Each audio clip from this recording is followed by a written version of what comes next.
जय जगन्नाथ, जय माँ सारला।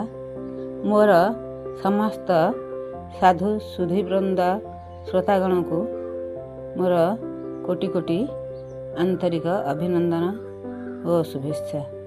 आज मु आपण मानक पई नहीं आसी गोटे सुंदर कविता जार शीर्षक कविटीए मु। कविटीए मु पढ़िबार अद्यम पिपासा, लेखिबार अहेतुक मोह आउ साहित्य सभारे जोग देबार निशा सते जेमिति प्रगल्भ करिदिए मते, सते जेमिति प्रगल्भ करिदिए मते। एहा छड़ा नारीटीए मु गृह जंजाल व्यस्त विव्रत, कर्तव्यर नागफासरे बंधा मु पानरु चून खसीगले दोष, क्लांत श्रांत पथिकटे परी गछटिए लोड़ांबर छाई पाई पुणी नागबली परी आसरा खोजे, पुणी नागबली परी आसरा खोजे। दुई नेबे गोड़ दिया मो जीवन, दुई नेबे गोड़ दिया जीवन मो, जेतेबेले मो भितरर शब्द सबु निशब्दतार इलाकारे लुचि जाती। संसार क्रूर पाद तले चापी हो जाए स्वप्न सब मोर, चापी हो जाए स्वप्न सब मोर।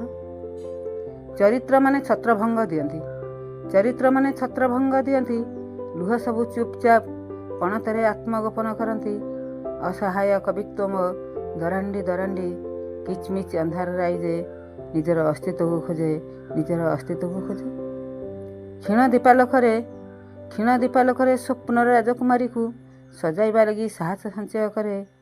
सभिंक आखिरे आखिए निद, सभिंक आखिरे आखिए निद लहड़ी भांगुतिला बेले मु रात्रिर निशब्दतारे निर्जन बेलाभूमि रे शब्दर सामुका सबको साउंटी साउंटी, शब्दर सामुका सबको साउंटी साउंटी मोर स्वप्नर राजकुमारी को सजैबारे व्यस्त रहे।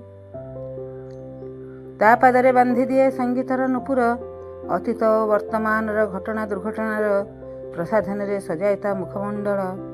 शब्द चातुर्यर कमनीय परिपाटी रे सजाए ताकू नववधू बेशरे।